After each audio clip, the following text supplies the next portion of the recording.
Oh, I guess it is working. Hello, everyone. This is Kristen. I'd like to welcome you to this conversation about your Kundalini awakening experiences. I am joined today by a very special guest, and I'll be showing you our special guest here. It's Mr. Crow. Say hi. Say hi. Hi, hi, hi. All right. So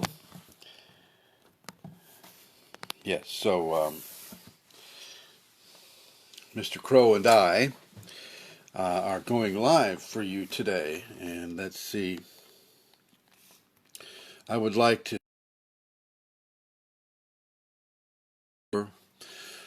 arranging the questions that people wanted to ask. And so, first of all, before we get officially started, I'd like to say hello to Tomei, who's up there. I just saw him, and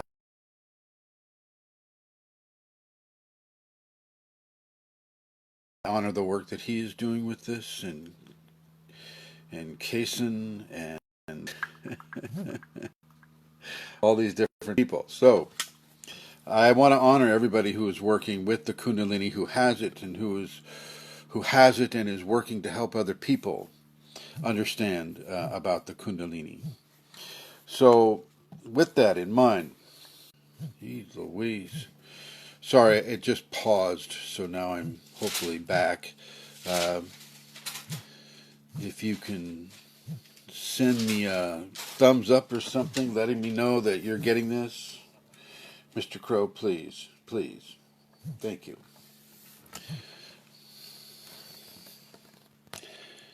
All right. Looks like it's a busy group right now. So this is in regards to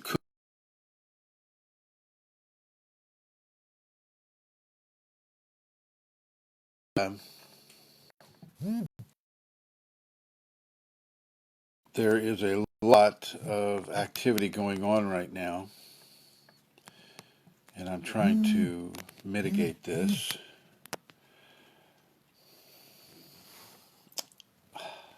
Gee Louise. Okay. Now I can't see.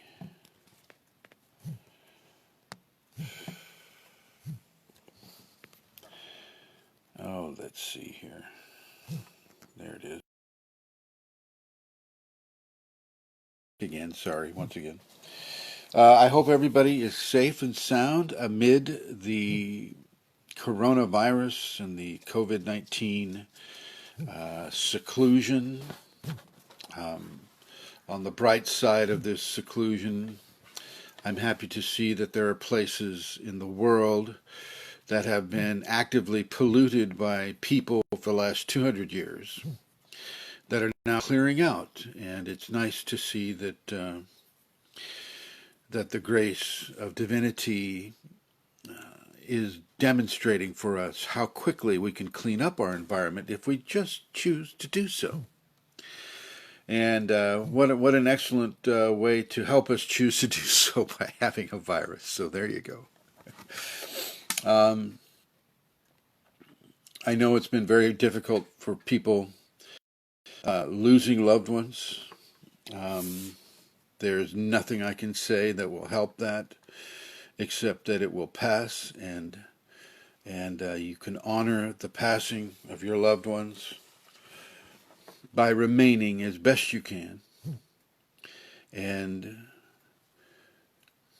remembering them and living the love that they have given you over the years. So, all my best and all my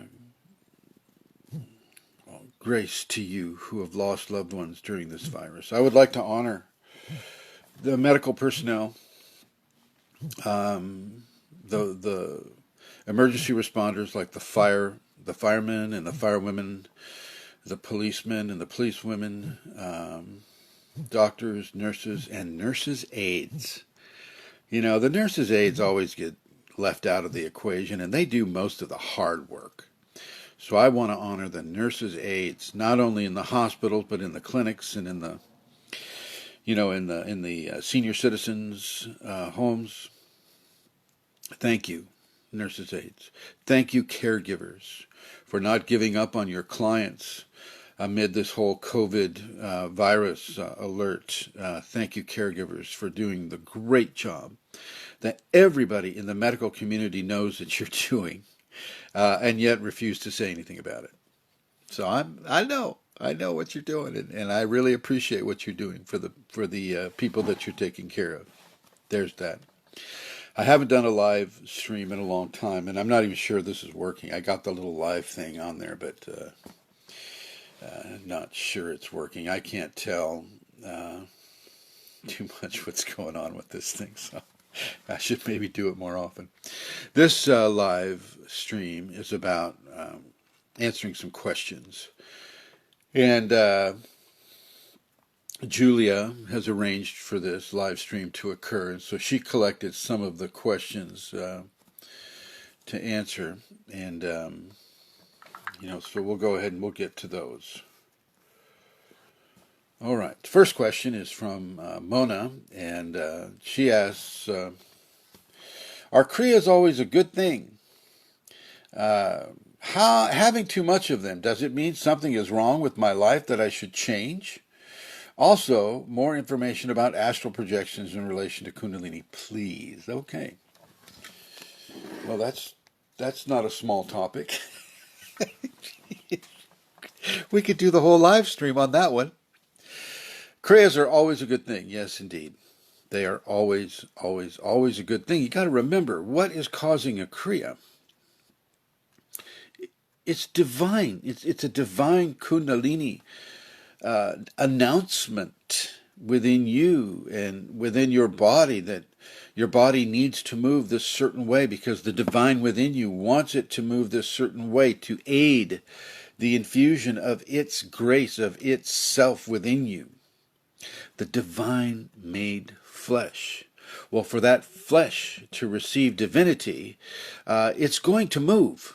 Divinity, you can almost see divinity like an extremely powerful, intelligent force of electricity, even though it's totally not electricity, but I'm just using that as an example.